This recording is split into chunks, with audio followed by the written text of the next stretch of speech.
आज आपको एहसास हो जाएगा, हां सुजीत सर हम भी यही काम कर रहे हैं। इतिहास लेने के 2 वजह और नहीं लेने के 2 वजह। सबसे पहले जो नहीं लेने वाले कारण है वो सुन लीजिए, स्कोरिंग विषय नहीं है। अरे वाह, आप हुए स्कोरिंग विषय करने वाले, इसमें इतिहास क्या करेगा स्कोरिंग, जरा बताना तो। या कोई भी सब्जेक्ट, इतिहास छोड़ दो, चाहे आप बायोलॉजी ले लो, ज्योग्राफी ले लो, सोशियोलॉजी ले लो, एलएसडब्ल्यू ले लो, हिंदी लिटरेचर ले लो, इसमें विषय का क्या इस यहां पे है क्रेडिट। विषय तो बेचारा सही है, उसी विषय में कोई 200 नंबर भी ला रहा है, उसी विषय में कोई 2 नंबर भी ला रहा है, तो इसमें विषय का क्या है क्रेडिट, क्या स्कोरिंग होगा मतलब। अगर आपको पढ़ने नहीं आ रहा है, आपको लिखने नहीं आ रहा है, आप इतिहास में कहानी लिख रहे हैं, तो इसमें स्कोरिंग का क्या महत्व है, इसमें सब्जेक्ट का क्या है। गलतियां तो आपकी है, आप सुधार करो।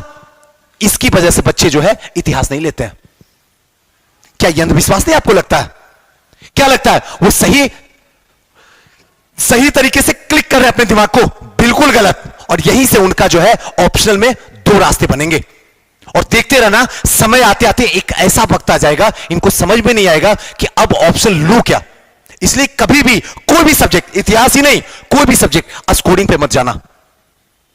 अगर स्कोरिंग पे जा रहे हो तो इसका सीधा सा मतलब, कोई भी टीचर चाहे सुजीत सर हो भविष्य में या कोई भी सर, अगर स्कोरिंग की बात कर रहे हैं तो इसका मतलब ये अपना घर भर रहे हैं। आपके घर से, आपके सपनों से इनको कोई मतलब नहीं है। स्कोरिंग कुछ नहीं होता है, आपका रिजल्ट स्कोरिंग होता है, आपका ज्ञान जो होता है स्कोरिंग होता है। और सबसे इंपॉर्टेंट प्रेजेंट ऑफ माइंड, जो उस 2-3 घंटे के दरमियान जो आप वहां पे लिखते हैं, वही मायने होता है स्कोरिंग। दूसरा जो एक अंधविश्वास है, सिलेबस बहुत बड़ा है।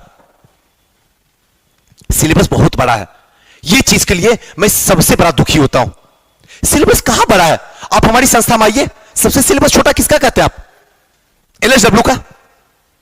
अगर बड़ा हिस्ट्री का तो छोटा एलएसडब्ल्यू का। वहां भी आइएगा, एलएसडब्ल्यू भी पढ़िएगा, फिर भी हम 15,000 आपसे लेंगे, बैठ के देख लीजिए। इतिहास पढ़िएगा फिर भी 15,000, या हद है। सुजीत सर अगर इतिहास है तो आपको ज्यादा लेना चाहिए क्योंकि सिलेबस बड़ा है। वो तो आप सोच रहे हैं बड़ा है, बड़ा है कहां, कहां बड़ा इतिहास है। इतिहास में तो एकदम सिलेक्टेड टॉपिक है, वहीं से क्वेश्चन आना है, वहीं से क्वेश्चन आता है, हमेशा वहीं से आएगा। किसकी बात करते हो, चाहे प्राचीन काल की ले लो, चाहे मध्यकालीन की ले लो, आधुनिक की ले लो, या विश्व इतिहास की ले लो, सब कोई सिलेक्टेड है। सिलेक्टेड टॉपिक ही पढ़ना है, ज्यादा कुछ भी नहीं करना है। अगर हम थोड़ा सा यहां एग्जांपल के रूप में बोल दूं कि प्राचीन काल में कितने टॉपिक पढ़ना है जो परेशानी ले रहे हो, आखिर इसका क्रेडिट लेता कौन है, हम जैसे टीचर, टाई लगाए हुए ऑफिस में बैठे हुए हैं। अब इतिहास को बड़ा कौन बना रहा है, हम जैसे टीचर।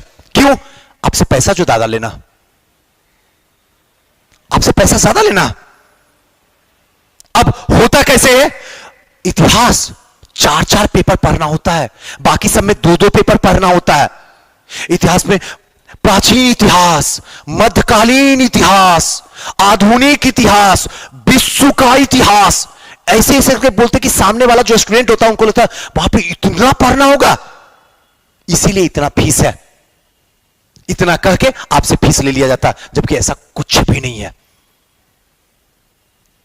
और ऐसे भी सिलेबस तो थोड़ा बड़ा है, हम ये नहीं कह रहे कि सिलेबस छोटा है, सिलेबस बड़ा है। अगर सिलेबस बड़ा है तभी तो प्रीलिम्स में क्वेश्चन पूछता है, अगर सिलेबस बड़ा है तभी तो मेंस जीएस में एक पेपर में क्वेश्चन पूछा 114 नंबर का। सिलेबस तो बड़ा होगा ही, लेकिन इतना भी बड़ा नहीं है जितना आप इसके अंदर डाल के रखे हुए हैं। सिलेबस से कोई मतलब ही नहीं। और ऐसे भी अगर बीपीएससी के एरिया में आप आ गए हैं, सपना है कि बीपीएससी क्रैक करना सुजीत सर, वर्दी पहनना सुजीत सर, अब की बार एसडीएम से प्यार सुजीत सर, तो यहां पे ना तो बड़ा, ना तो छोटा, ना तो संभव, ना तो असंभव, सब कुछ आसान है। अगर ये नहीं आएगा तो इसका मतलब है आप गलत ट्रैक में आ गए हैं, गलत एरिया में आए हुए हैं। जितना जल्दी हो सके बोरिया बिस्तर समेटिए और भागिए बाहर, जाइए दरोगा की तैयारी कर रहे हैं। ये मैं कोई ऐसा मत समझिएगा कि मैं गुस्से में बोल रहा हूं, रियल बोल रहा हूं। क्योंकि अगर वहां तैयारी कीजिएगा वनडे का तो घर में रिजल्ट दे दीजिएगा, मम्मी पापा खुश हो जाएंगे, अच्छे घर में शादी हो जाएगी। यहां का प्रोसेस लंबा प्रोसेस है, कम से कम 2 वर्षीय प्रोसेस तो है ही है। और उसमें भी आप सोच रहे कहां बड़ा कहां छोटा, तो रिजल्ट तो जाना है। यानी कि आज के बाद यह अंधविश्वास दूर कर दीजिए अपने दिमाग से। अगर कीजिएगा तो फिर से गलत सब्जेक्ट का चुनाव कर लीजिएगा, और जैसे ही गलत चुनाव कीजिएगा, इंटरेस्ट तो है हिस्ट्री लेकिन सिलेबस बड़ा है, तो इसका मतलब गलत ट्रैक पे जा रहे हैं। मुबारक हो, फिर से लौट के इतिहास में आना होगा, लेकिन तब तक वक्त बहुत ज्यादा हो जाएगा। और फिर आके कहिएगा सुजीत सर फलाना कोचिंग में इतना पैसा देके चले आए हैं, आपको इतना मानते हैं, आपको इतना दिन से फॉलो करते हैं, आप बच्चे के लिए इतना कम कर देते हैं फीस, जिसकी स्थिति अच्छी होती है, मेरी भी कर दीजिए। यही कहानी तो कहते हैं बच्चे आके, और जहां पे नहीं देना था वहां पे पूरा भर के पैसा देके चले आए, फिर तो वहां बोलना चाहिए ना ताना आपको।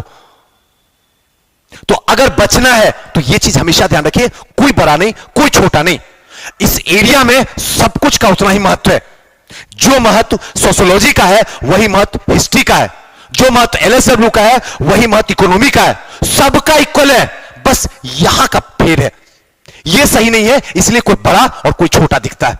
दूसरा, एक सेकेंड, हां, दूसरा, लेने के क्या कारण है? अगर कोई बच्चा हिस्ट्री लेता है तो क्या कारण है? सबसे पहला कारण, इसके भी दो कारण, कि ये प्रीलिम्स में भी काम कर रहा है, मेंस में भी काम कर रहा है, और इंटरव्यू में भी, तीनों जगह काम कर रहा है।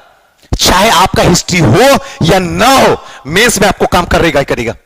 मेंस आपको हिस्ट्री पढ़ना ही पढ़ना है, प्रीलिम्स आपका 35 नंबर का फाइटिंग हिस्ट्री में करना ही करना है, चाहे हिस्ट्री लो या ना लो। और अगर मेंस में 114 नंबर का खेल हो रहा है तो इसका मतलब है इंटरव्यू में हिस्ट्री सारे सब्जेक्ट वाले से पूछे जाएंगे, तो फिर क्यों ना इतिहास ले लूं? लेने का एक सबसे बड़ा रीजन है। दूसरा है, इसमें कोई भी अपडेट नहीं है, किसी भी तरीके का कोई अपडेट नहीं है। जो एक बार आपने अच्छे तरीके से, अच्छे गाइडलाइन जो भी करने वाले टीचर हो, मैं हूं या कोई और है, अगर उनके सानिध्य में रह के अच्छे से आपने पढ़ लिए, प्रीवियस ईयर के क्वेश्चन को खंगाल लिए, तो इसका मतलब समझिए इतिहास आपका मित्र है, जहां जहां जाइएगा इतिहास आपके साथ चला जाएगा। लास्ट, आज के सेशन का लास्ट, सुजीत सर, कई बार बच्चों का होता है, सुजीत सर इतिहास पढ़ने में सर में दर्द होता है, नींद, कितने बच्चे तो सो जाते हैं। मैं पूछता हूं मजाक के लहजों में, आप सो रही हैं? तो नहीं सुजीत सर, सोच रही हूं। अरे वाह, आंख बंद करके सोच लेती है, बड़ा कमाल की बात है। और ऐसे भी इतिहास में सोचना क्या है, साइंस की तो क्लास चल रही है जहां पे सोचा जाए। तो कभी कभी क्या होता है, उबाऊ होता, ऐसा कुछ भी नहीं है। अब एक चीज रियलिटी जो है वो मैं बता देता हूं, आखिर ऐसा स्थिति आता क्यों है आपको, और ये आज तक मैं दावे के साथ में कहता हूं कोई नहीं बताया होगा। जब भी इतिहास पढ़ रहे हैं, अगर सेल्फ स्टडी आप कर रहे हैं, जरूरी नहीं कि सुजीत सर के सानिध्य में, कहीं भी सेल्फ स्टडी भी पढ़ रहे हैं, अगर बाई चांस सपोज कीजिए कि आप पलासी का युद्ध पढ़ रहे हैं, पलासी का युद्ध तो सब जानते हैं, 1757 में घटना घटती है बंगाल में।